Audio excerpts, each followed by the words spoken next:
You're in the grocery store again. Same aisle as last week. Your hand reaches for the coffee you actually like, the one with the better beans. Then it stops. You glance at the price and choose the other one, the one that tastes like dust. You do this without deciding. It's automatic, like breathing. You push the cart forward, and the moment passes, but it leaves a trace. A small hollow feeling. You tell yourself it's nothing, just practical. Later that night, you remember something. Not a big scene, just a fragment. Your mother at the kitchen table, sorting through the mail. Bills in one pile, coupons in another. She sighs. We have to watch every penny. You were 8, eating cereal. The sound of her voice settled into you like dust on furniture. You never questioned it. You just carried it forward. Years pass. You grow up. You get a degree, a job, a life that looks stable from the outside. But inside, certain decisions still run on that old script. You get a raise. The email arrives. You feel a flicker of excitement. Then, something else. A tightening. You think about telling your parents, but you don't. Not right away. Because part of you knows they might say, good, but their eyes would carry the old question. How much is enough? When is it too much? You deposit the extra money straight into savings, where it sits like a hostage. You don't touch it. Even when you could, even when you want to. That's the first rule. Still alive, still whispering, there is never quite enough. No matter how much arrives, the number in the account grows, but the feeling doesn't change. You check it anyway, 3 times a day sometimes. Not for information, for reassurance that the world hasn't taken it yet. Your parents never said it out loud, but you learned it anyway. Money is fragile. It leaves. It betrays. So you hold it tight until holding it becomes the only thing you know how to do. You see friends booking trips, upgrading their phones, eating at places you've only seen on menus. You smile. You say, that's nice. But inside, a quiet calculation. They're being reckless. They'll pay for it later. You say this to yourself, but really, you're protecting something. The story that your way is right, that theirs is dangerous, that you are safe because you never risk.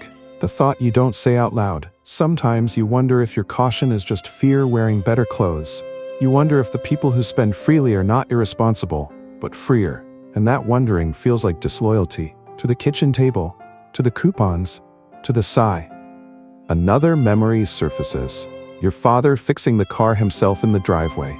Grease on his hands, cursing under his breath. We can't afford the shop. He says it like a prayer, like if he repeats it enough, it becomes true. You watch from the window, learning that needing help is weakness, that doing it alone is virtue, even if it takes all day, even if it costs more in the end.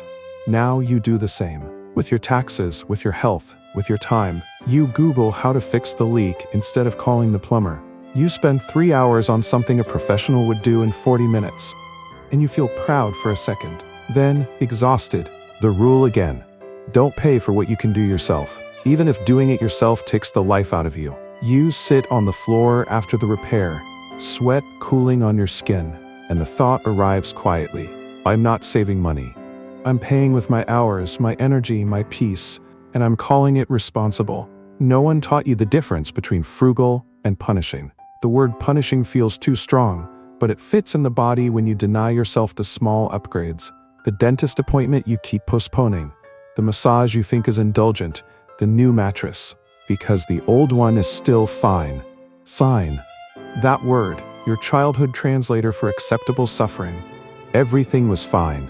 The car with the rattling noise, the shoes that pinched, the vacations that never happened. All fine. So you learned. Fine is the goal. More than fine is suspect. You carry that into adulthood. When something feels good, a little too good, you wait for the catch. You wait for the bill, the hidden cost, the moment it all falls apart. Because good things were never free in the house you grew up in. Pleasure had a price tag, usually guilt. So now when you almost buy the nicer sheets, you stop and choose the scratchy ones, because they feel familiar, like home. The disillusionment comes in waves, not all at once. You're standing in a store holding something beautiful, something you want, and the old voice says, you don't deserve it. Not yet. Not until you've suffered more, saved more, earned it. The voice sounds like love, but it isn't. It's fear, dressed as care. You put the thing back, walk out, and feel the ache. Not dramatic, just persistent. like a stone in your shoe. You've been walking with it so long you forgot it was there. Until now. You notice it every time you say no to something that would make your life softer, easier, more yours. Another rule: money talk is dirty. We didn't discuss it. We argued about it. In code, through silences, through slammed drawers, through the way your mother's mouth tightened when your father bought something without asking. You learned, money is private, money is dangerous, money reveals who you really are. So you never ask how much things cost. You never say, I can't afford that. You say maybe later, or I'm good. You split bills down to the cent, while others throw in 20s and laugh. You feel the difference in your chest, a small shame that you care so much, that you notice, that you're different. The thought you don't share. Sometimes I wish I could be careless with money. Just once, to see what it feels like, to not flinch, to not calculate, to let it flow, but the idea terrifies you, because careless was the worst thing you could be in your house. Careless meant broke, meant failure, meant proving them right, that you couldn't be trusted, so you became the opposite. Hyper careful, until careful became the cage. You sit with that in the quiet, after the coffee, after the almost purchase. You feel the weight of all the almosts, the life that could have been wider, softer, if the rules had been different, if the rules had been questioned sooner. The reframing doesn't come as a revelation, it comes as a question, repeated. Whose life am I living? When I choose the cheaper thing, when I say no to the trip, when I hide the raise, when I stay small so the family story can stay intact. So no one has to face that. The rules were never about money. They were about fear, about control, about love that only knew how to protect by limiting. You start to see it in small experiments. You buy the better coffee, drink it slowly. Notice the taste. Notice nothing bad happens. You book the cheaper flight, then upgrade at the last minute, just to feel what it's like to choose comfort, without the story that you're being reckless. You tell your partner how much you actually have, the number, out loud, and the world doesn't end. They don't leave, they don't judge, they just listen, and something inside you loosens. A knot you didn't know was tied. The agency isn't loud, it doesn't announce itself. It shows up in the moments when the old voice speaks, and you hear it clearly as a voice, not as truth. You pause, you breathe, you ask, is this mine, or is this the kitchen table talking? Sometimes you still choose the old way. That's okay. The change isn't linear. It's a conversation between the child who learned the rules and the adult who can rewrite them, slowly, gently, without shame. Because shame was part of the inheritance too. You feel it sometimes when you spend, when you want, when you have. The old shame whispering, who do you think you are?